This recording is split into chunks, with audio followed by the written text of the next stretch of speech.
Hey, everybody, come on in here. You better get in here while it's still possible, while social media still allows you to find me. I don't know how much longer this will last. Starting to think that my reign here on Periscope might be winding down, but we'll see. So we'll talk about all that. But before we do, I know why you're here, and it has to do with the simultaneous sip. Maybe you're grabbing a cup or a glass or a mug right now. Could it be a stein or a chalice or a tankard? A vessel of any kind? Maybe a thermos or a flask. Fill it with your favorite liquid. I like coffee. And join me now for the unparalleled pleasure of the simultaneous sip.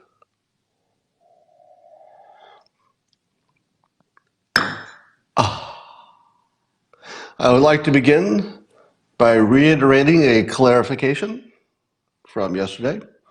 I had, some days ago, I had retweeted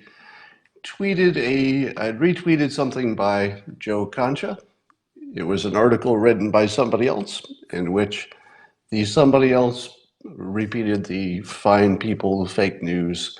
And I had commented on that, but I think sometime between the time that I tweeted it and the time I talked about it on Periscope, I had conflated in my mind the tweeter and the author and had mistakenly identified Joe Concha as the author, but he was actually a tweeter of an article that had one line of fake news in it. Now, Joe asked me to apologize publicly, to which I say, of course.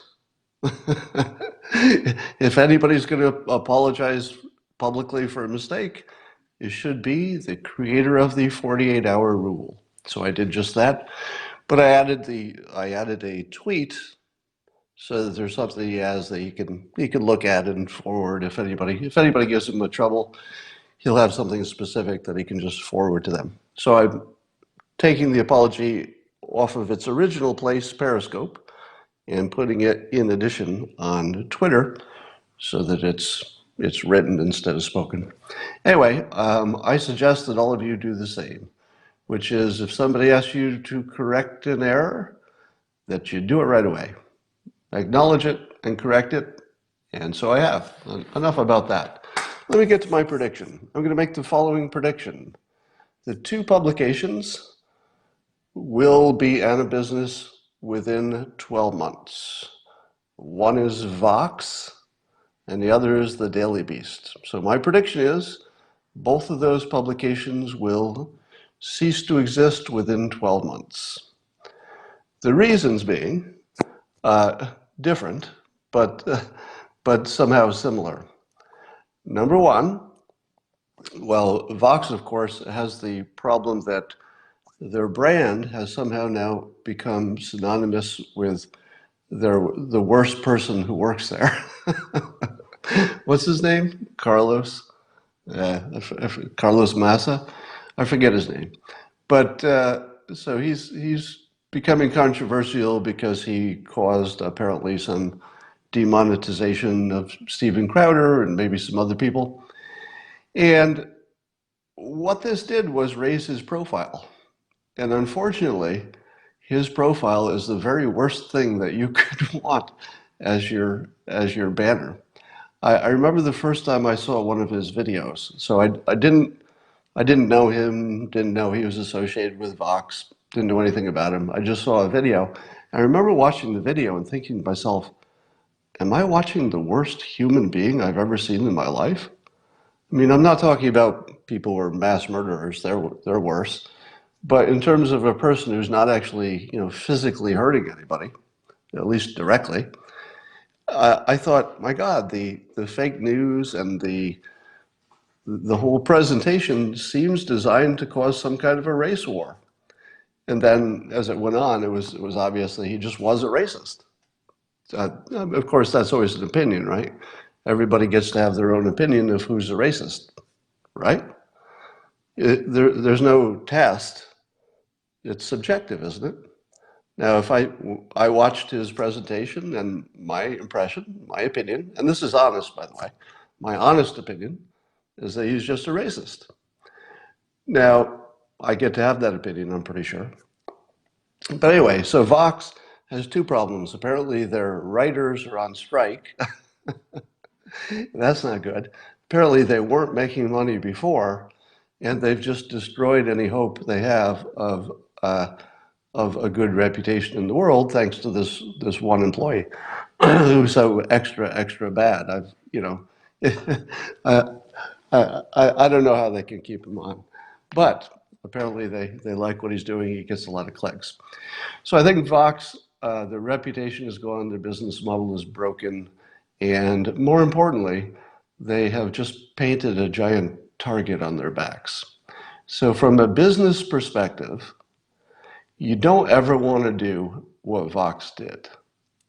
From a business perspective, it's one thing to have half of the country, or whatever the percentage is, it's one thing to have a part of the country like you, and a part of the country that says, you're not my thing.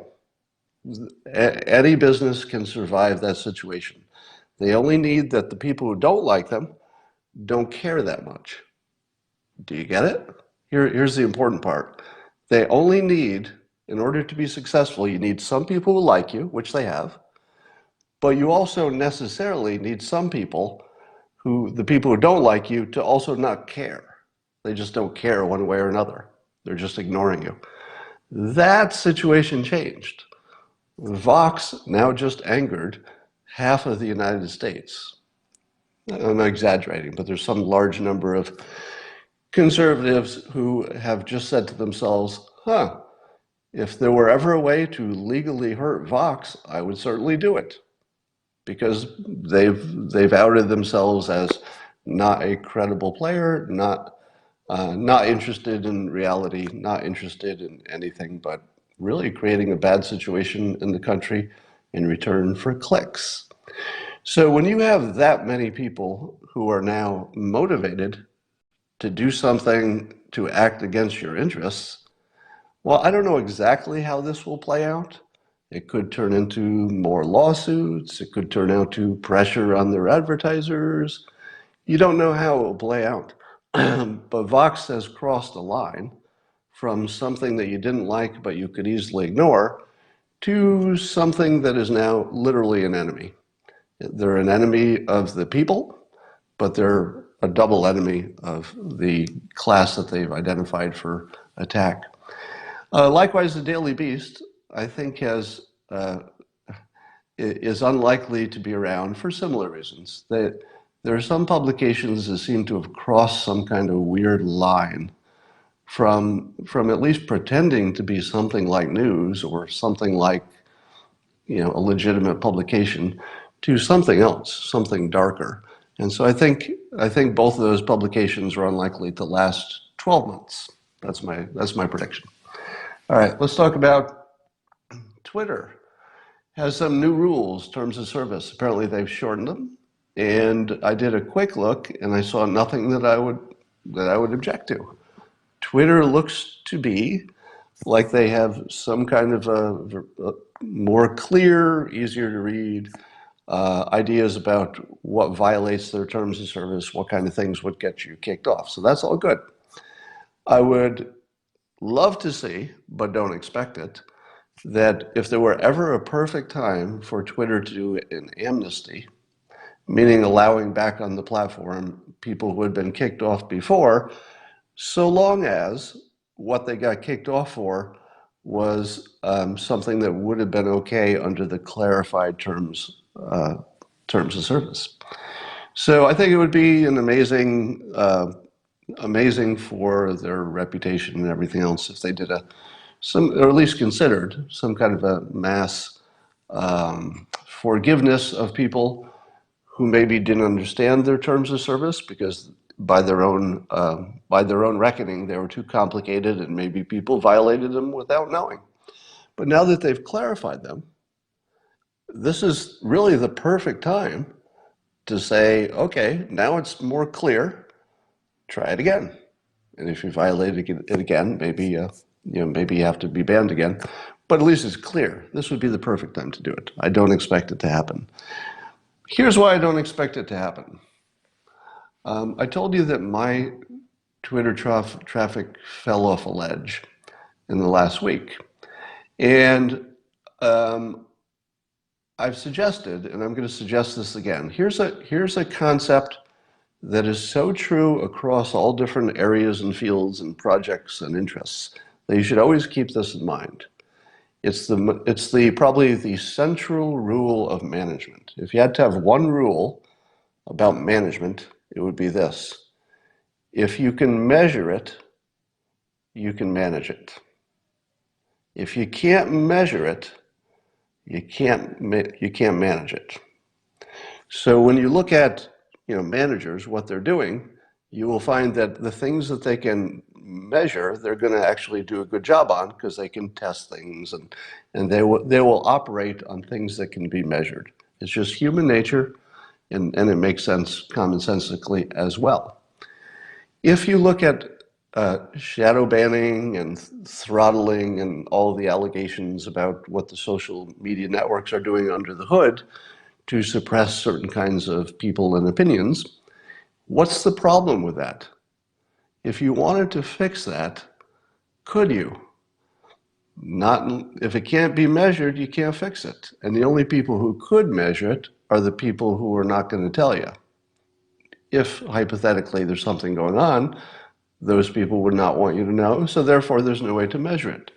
And so I asked myself, is there no way to measure it? Is there no way for external entities to identify it without having the insider information that only the companies themselves would have? I don't know. But I just used a tool that you saw me tweet for AJ Cortez's account. Somebody alerted me that there's a way you can test for shadow banning. You just look on my latest tweet, you can see it. And I forget what it's called. Somebody will say it in the comments here. And I ran that, and it said that, sure enough, AJ Cortez was being prohibited from the suggestions. So in other words, if you were looking for like-minded people, sometimes it suggests who you follow, and it actually came up with the result that he'd been banned. Now, he said that in the last 3 months, his Twitter followers went from healthy growth every month to boom, just fell off a cliff. And then I said that mine fell off a cliff a week ago. Now, the first question I ask is this shadow banning tool accurate? Is it accurate? Can somebody fact check that for me? And that's what I tweeted. I asked for a fact check. I don't know if we can trust, yes, it's called Shadowban.EU. So shadow ban, as in one word, Shadowban.EU. So I'm looking for information as to whether that's accurate. Because if it's accurate, it shows that they did, in fact, throttled somebody who I would consider not even slightly controversial. Certainly nothing that would violate terms of service. People, of course, are telling me every day that they're not seeing my tweets and they don't get the notifications. That stuff I can never tell if that has to do with the settings or selective memory or any of that. So it's hard to determine from that. But the other thing I did recently was I told you I'm using an app called Social Blade, and it's a free app. And if you have more than one account, it's handy because, as you can see, I've set it up for my two main social media accounts. It doesn't matter that you can see them. So one is for Twitter, and the other is for YouTube. Now, those are probably comparable in the sense that I use them both every day. So I put content on them every day, and I put similar content on them every day. So the things I say on Periscope are very similar to, and often I talk about, my tweets. So you should expect that their movement would be similar. Now, not exact, and this is not a science, but I'm suggesting ways that maybe there could be external checks on things. So what I did was I go to my list of Twitter followers. And I can see here that it had been healthy hundreds a day, and then it just falls off a ledge in the past week. So what I do is, okay, if Twitter traffic fell off in the last week, does that mean it's just summer? Because that could be a thing, right? It's not unusual for summer to slow down social media traffic. So I go over to YouTube, and I don't see the same drop. So the same days that you would have expected, if it were just summer, YouTube would go down too, about the same, wouldn't it? If, let's say, internet traffic dropped by 20% just because it's summer, I would see a 20% drop in Twitter, something like a 20% drop on YouTube, right? But I don't. I see a sudden drop on Twitter, not matched by a sudden drop on YouTube. Same content, same time, publishing every day. Is that meaningful? I think it is, because even if you imagine that YouTube is doing some throttling, I don't know if they are, in my case, and if you imagine that Twitter is doing some throttling, and again, I can't confirm that they are, you would expect that they might not do it at the same time and in the same way. So whenever you saw a disconnect, a sudden drop of traffic on a, let's say, a comparable platform, and finding comparables might be the hard part here, that should raise a flag, correct?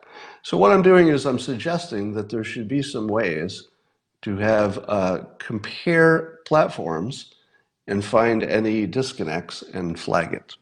So in my case, I would say the evidence strongly suggests there's something going on here that's terrible. Now, I was reading a little bit on the Shadowban.EU site about how they do things and a little bit of explanation. And they had a scary paragraph talking about Twitter's official response to whether or not shadow banning happens.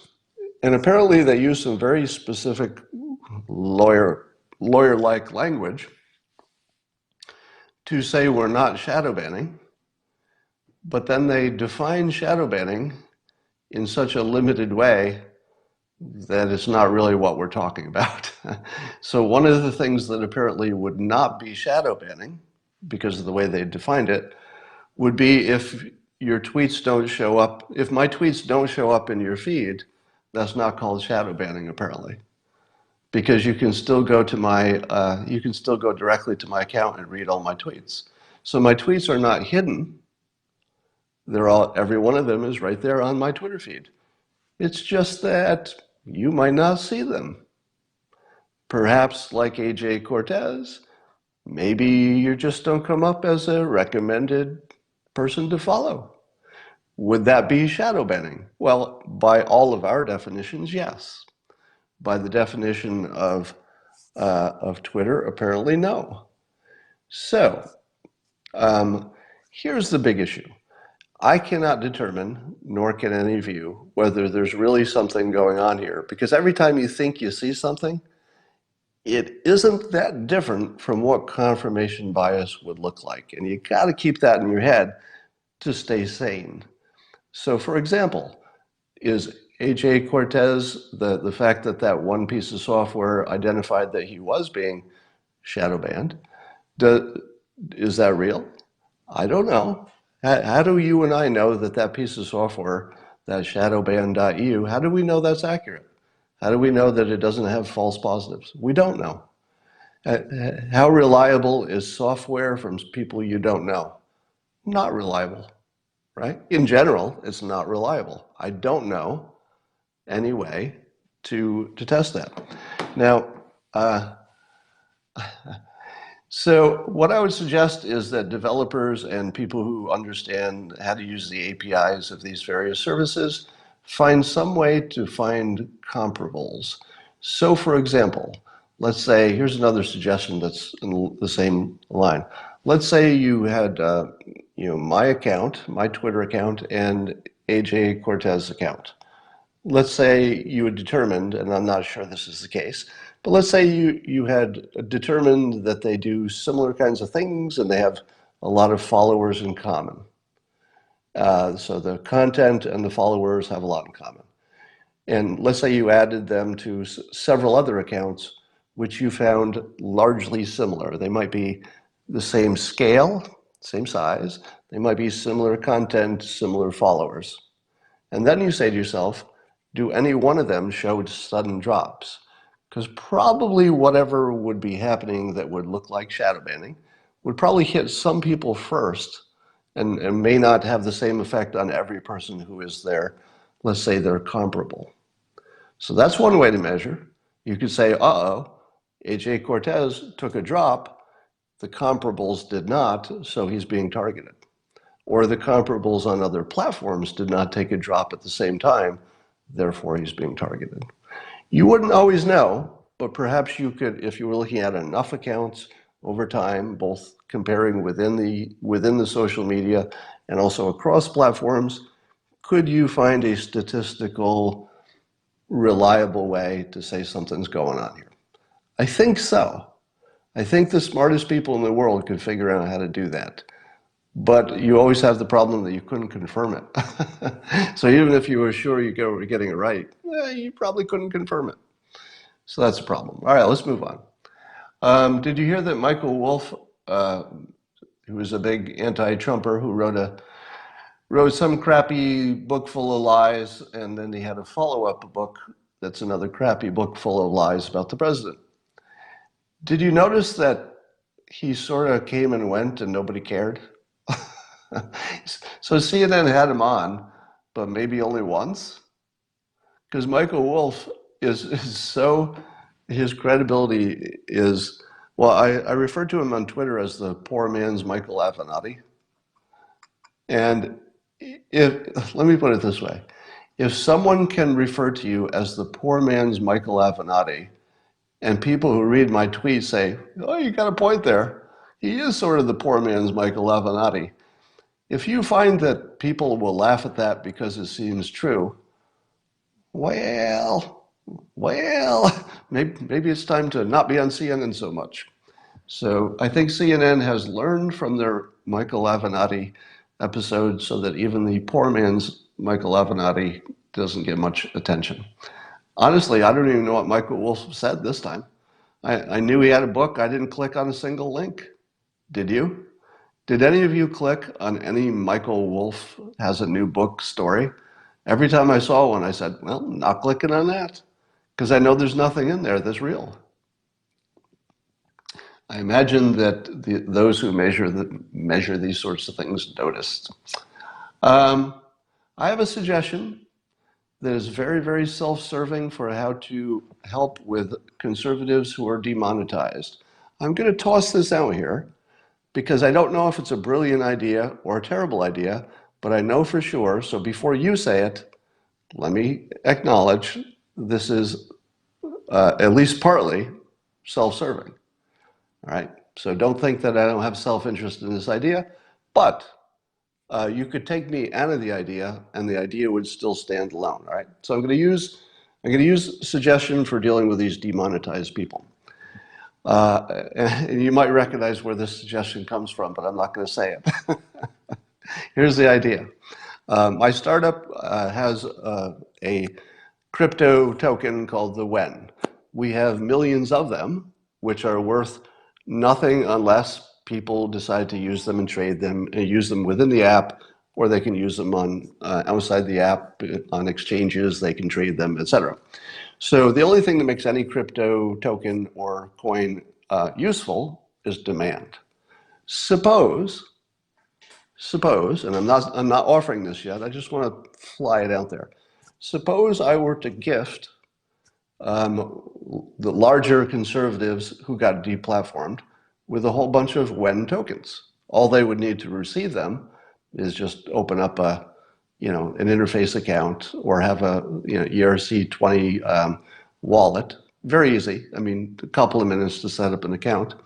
I could just say to somebody like a Dave Rubin or a Steven Crowder, and again, it wouldn't be for every person. So I would probably have to pick my areas, but I'd look for people who had not done something so bad they were kicked off a platform entirely, but had only done something so bad they got demonetized.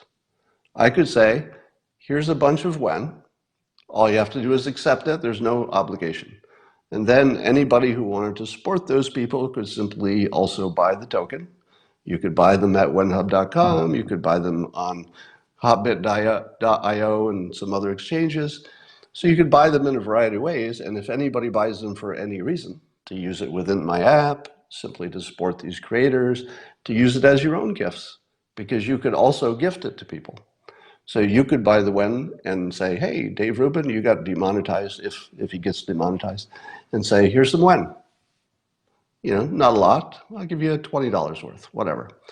That demand would become self-fulfilling. In other words, the mere fact that lots of people were buying it just to help people who had been demonetized would create its value. And so the people who got them for nothing, because I decided to give them a bunch, would make $1 million.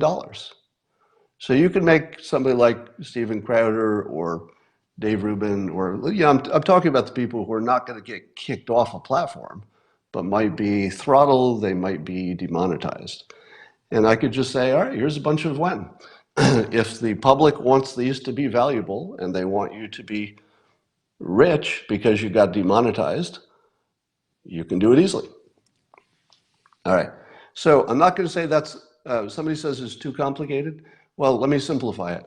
I would tell these people to open up a wallet that takes about a minute. They just put in their information, it takes about a minute.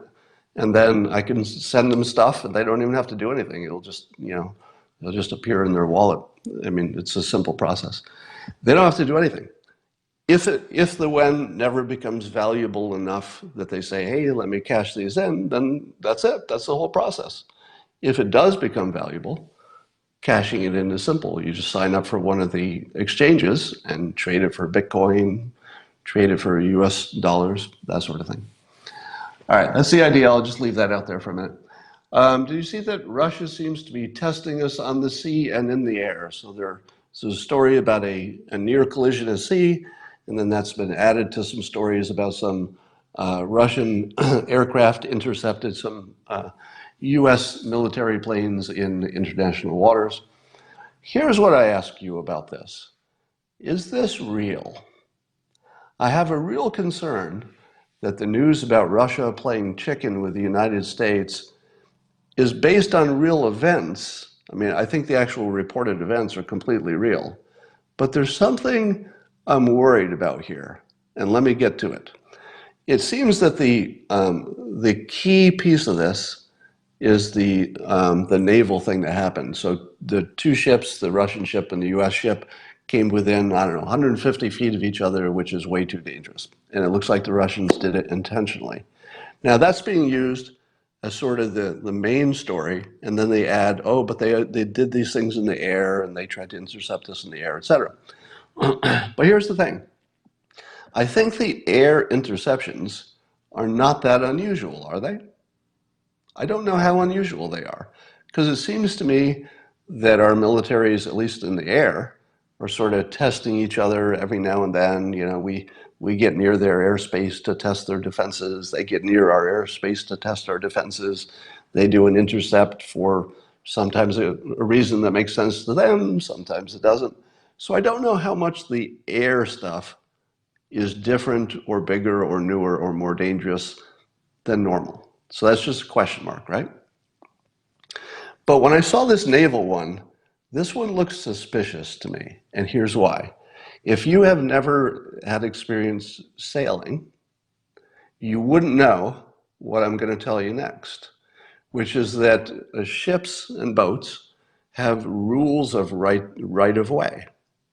All right, and it has to do with the size of the ship and the direction and stuff. And I don't know all the rules, but it is true. There's something called a right of way, and it's an understanding that everybody on the ocean knows. For example, if you're in a narrow channel of water and there's a very large ship coming your way, and it looks like it's in your way, and you're on a small boat, the big ship has the right of way. That's the rule. The reason is the small ship can get out of the way easily. So the big ship has the right of way over the small ship. But there are other rules about who's doing what that are also understood.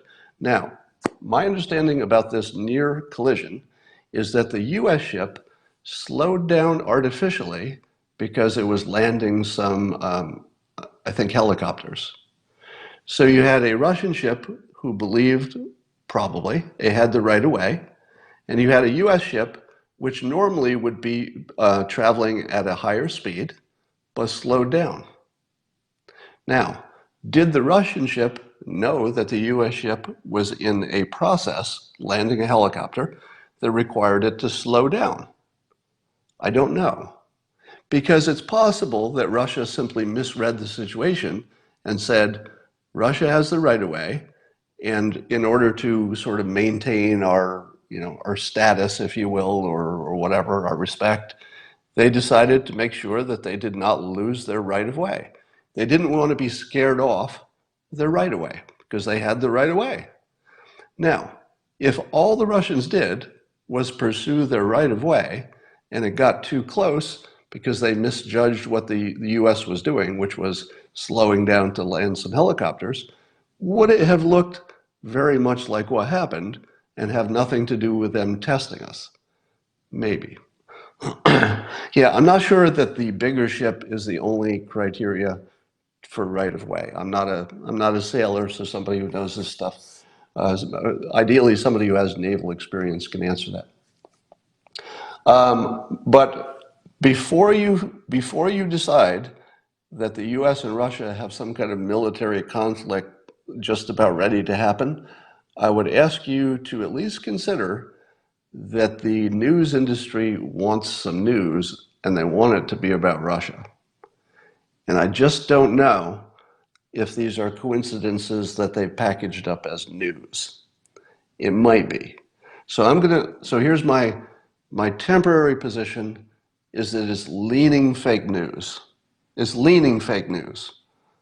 I'm not going to conclude that, but if I had to bet on it, and you said, Scott, you've got to bet $1,000 that this is either the beginning of some dangerous trend or it's a bunch of coincidences and an accident.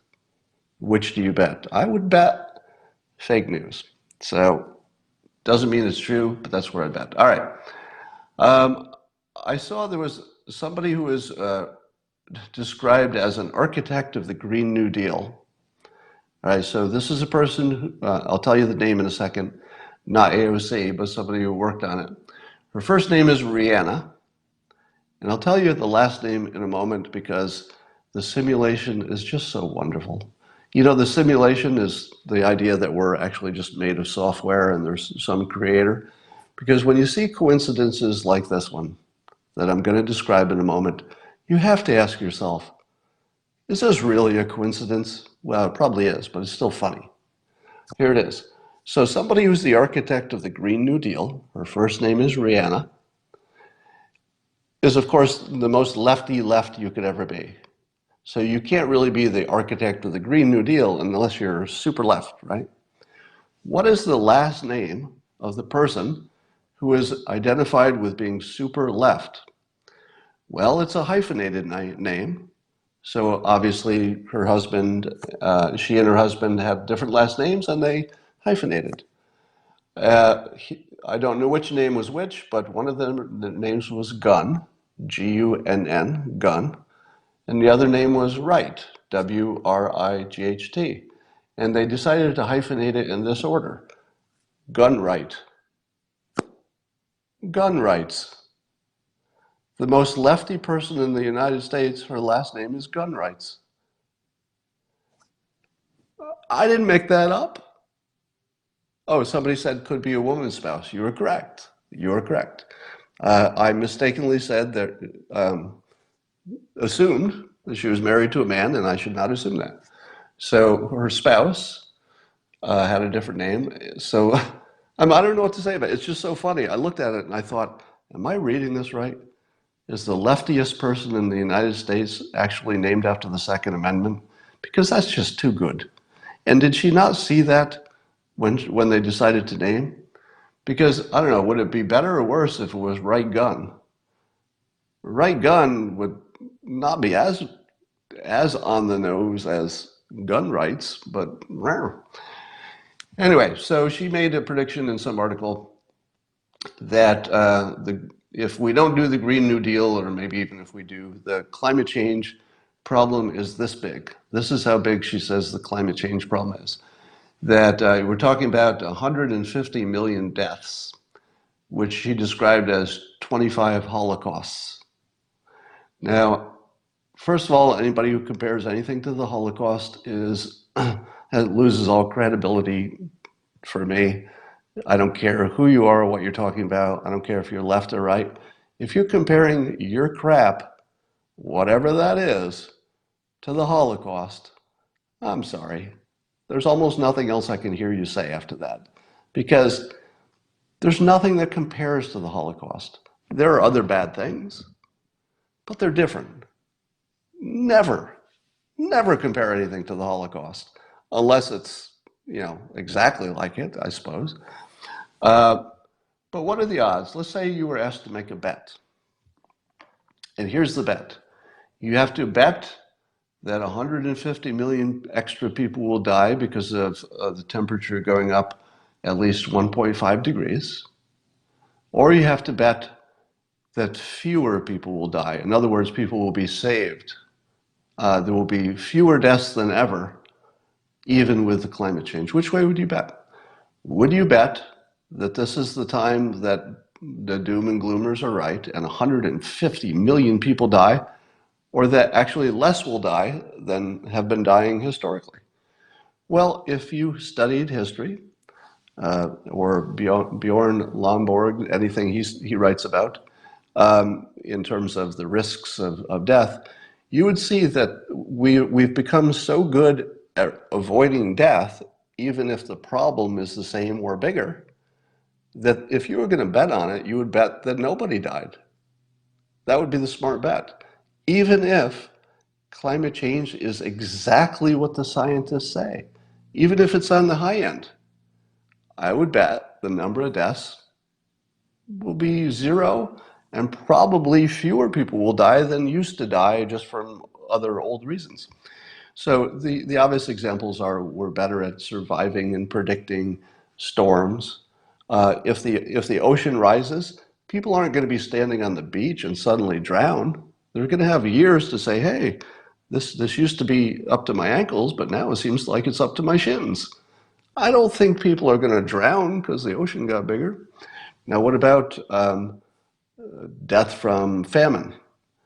Well, do you think that in 30 years we'll be better or worse at getting food to people who need it? We're going to be way better. It's not even going to be close. 30 years from now, probably nobody will starve, no matter what's happening. It wouldn't matter. The temperature could be so hot outside that you barely can go outdoors during the summer. And people still would be less likely to starve because we're so much better at getting food to people. All right. So I think that's ridiculous. Attorney General Bill Barr, this was from, I think, Fox News Report, said, got a surprise this week when he hosted a listening session for civil rights groups supposedly concerned about the Justice Department's commitment to police reform. Hardly anybody showed up. So Bill Barr, I guess he promised during his confirmation hearings, he promised Kamala Harris that if he were confirmed, he would have the Justice Department looked into police reform. Now, I'm assuming that police reform refers to anything that would look like racial bias. I assume that's the context, right? Correct me if I'm wrong. But I think it has to do with police shootings and racial bias. So remember I told you that Black Lives Matter just sort of disappeared? Like, you just don't even hear about them anymore. They went from a big deal to, well, I guess did they disband? Do they still have meetings? I don't even know. So imagine that the Attorney General holds a listening session specifically to hear what those kinds of concerns are, and almost nobody showed up. It was just a big old waste of time. And I told you that we haven't had a as far as I know, a high-profile police shooting that is one of those questionable ones where people say, hey, what's going on there? Somebody says it's the body cams. Well, remember, I suggested that instead of talking about it, we just make sure that there are more body cams, because the body cams kind of solve all those problems. I mean, don't solve all the problems, but it comes pretty close. So it feels like a problem that just sort of people stopped caring about, or that they stopped talking about it, or did it get solved? Did something happen? Sort of a mystery. But it's a problem that literally just went away. Now everybody's talking about President Trump's threat that he would impose tariffs on Mexico if they don't do more to control their border. And what we're hearing is some positive stuff about Mexico's response. Apparently they sent a bunch of their own National Guard, their version of the National Guard, to the border of Guatemala. So they've armed, they've fortified their military presence on the Guatemalan border to keep people from coming in the first place. There's some talk about changing their immigration sort of, what's the rule? What's the word about people who want asylum? Their asylum rules. So then Mexico might be looking at some of their laws, and there's something else they did. They started freezing some bank accounts of people who were suspected of trafficking, and I guess trafficking and immigration being part of the same conversation. So here's the question. Did President Trump's threat of tariffs work? Well, we don't know yet, but the early indications are that it made some difference, or is likely to make a difference. Now, what makes that work? I would say the first thing that makes it work is that it's coming from Trump. And Trump is in a protracted, long-term tariff battle with China. Do you see how the tariff battle with China helps him on immigration? Because here's something that nobody in Mexico believes. Are you ready for this? Something that no one in Mexico believes. That he wouldn't make good on the threat. Nobody in Mexico thinks he's bluffing. Think about that. Almost any other time you have a situation like this, if you don't do this, I'll do this, you at least think maybe he's bluffing. Maybe we should test it a little bit. We could always pull it back. If it turns out he's not bluffing, we could always change our mind later, but let's push it because he's probably bluffing. Does it look like Mexico considered for half a second that he was bluffing? Nope. Did it matter to Mexico that so many experts and economists and people even on the Republican side and people on the Democrat side, did it matter to Mexico that so much of the country was telling Trump, don't do it, it's bad for our economy? Did that matter? Nope. Think about that. Imagine any other president, and imagine that both sides of the aisle are telling the president not to do it. Republicans are telling him not to do it. Democrats are telling him not to do it. Now, replace Trump with Obama. Do you think that Mexico would say, oh, Obama is definitely going to put this tariff on us, even though so many experts on both sides are telling him not to do it? They would say, no, this sounds like a bluff. I don't think he can do this politically. Now change out Obama, put in Trump. What do they think?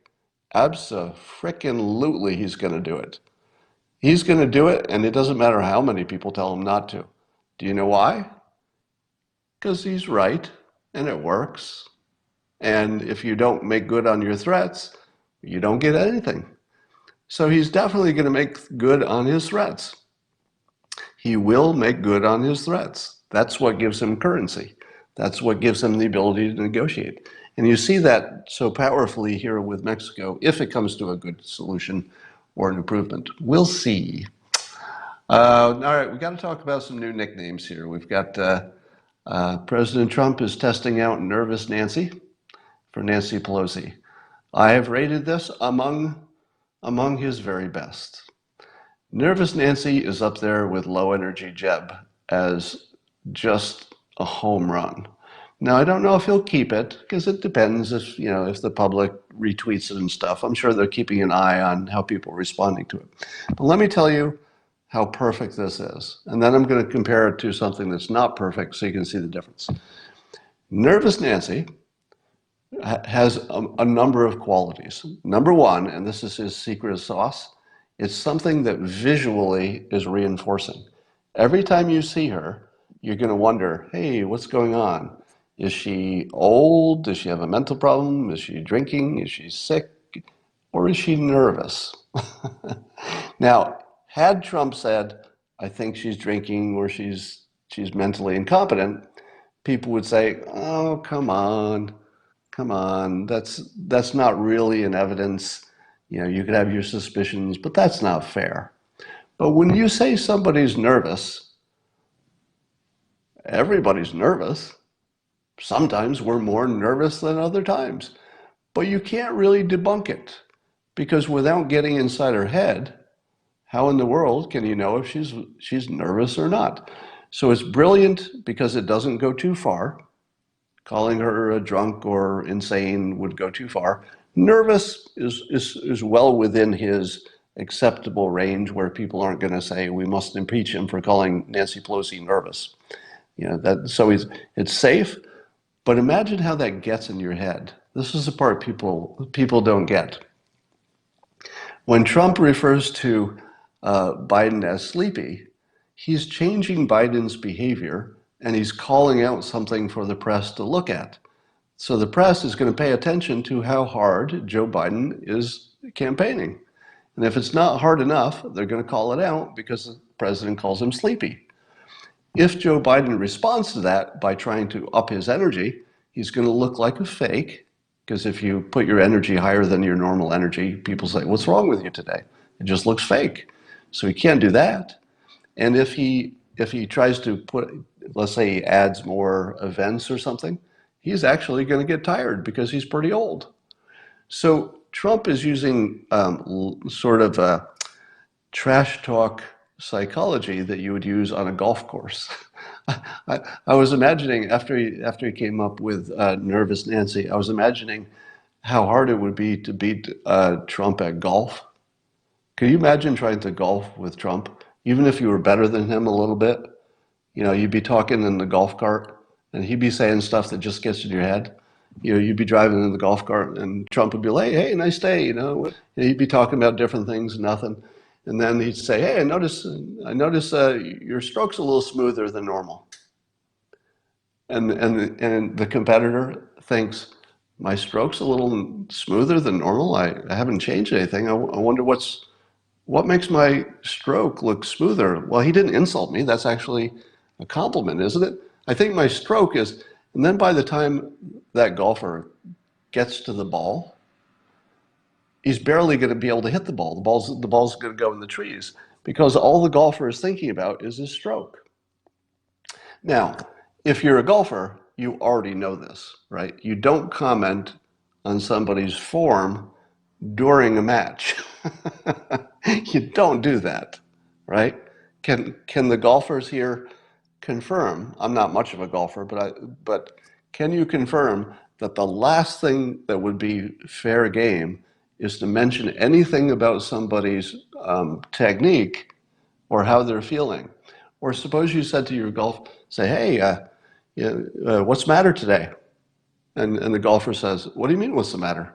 I'm just asking, is there anything wrong with you today? You look a little off today. What do you mean? What do you mean I look a little off? That would be enough to completely ruin somebody's game. It's the same technique that Trump is taking to politics. The same way that he's brought entertainment and reality TV skills, which he's weaponized really effectively. He's bringing sort of sports trash talking skills into politics like you've never seen them.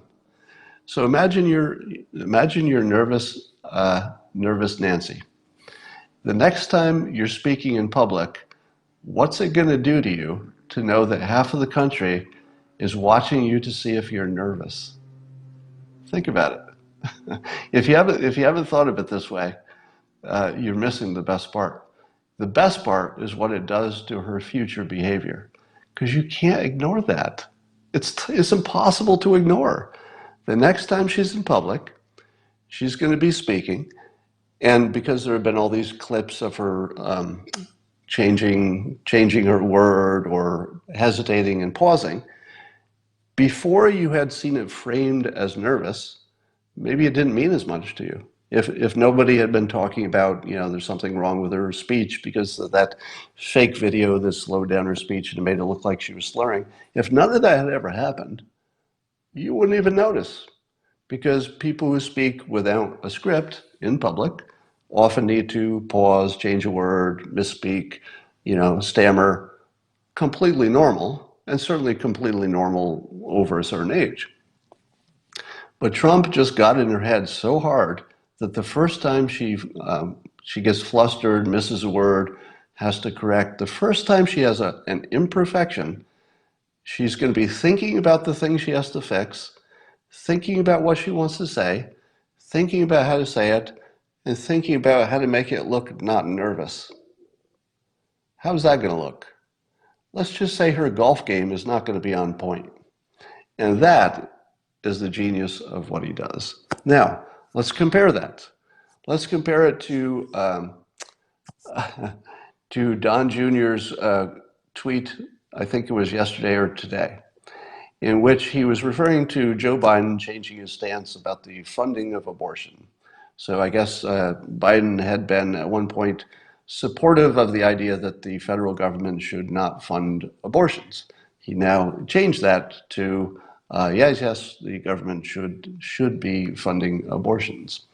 Now, Don Jr. tweeted with the hashtag Floppy Joe. Now, on a humor level, Floppy Joe is tremendous. It's just got the right words, the right letters. It rhymes with Sloppy Joe. That makes you laugh. And sure enough, Joe Biden flip-flops, so it fits. So it's kind of great, right? Floppy Joe, just as good as Nervous Nancy, right? No, not even close. Floppy Joe is very funny, and in the context of a tweet, it's actually great. So as a humorous tweet that gets your attention, gets a lot of retweets and stuff, it's great. So Don Jr. came up with a great nickname for getting more tweets. But you notice that Floppy Joe isn't really going to change Biden's behavior. I mean, because what's the worst thing that could happen is he'll stop changing his mind. I don't know if that even hurts him. So Floppy Joe doesn't have the weaponized quality that it's actually going to change how you see Joe Biden forever. It just doesn't change how you see him. But low energy Jeb, oh, that definitely changed how you see him. Crooked Hillary, well, that probably heightened whatever suspicions you already had, for sure. Nervous Nancy, oh, that absolutely changes how you see her. Floppy Joe, brilliantly funny, a great tweet, probably doesn't change anything in the election. So there's the difference. So it's easy. It would be easy for you to say, if you're sort of not versed in the persuasion of it, that those are both good because they both make you laugh. But one of them is weaponized, and one of them's just good tweeting. All right. I think that hit all of the points that I wanted to hit today. And so I ask you, is there anything else that you'd like to say? Oh, I have one question for you. I'm going to put this out here. I have a book that was my sequel to God's Debris, wrote years ago, called The Religion War. And I've never created the audiobook for it.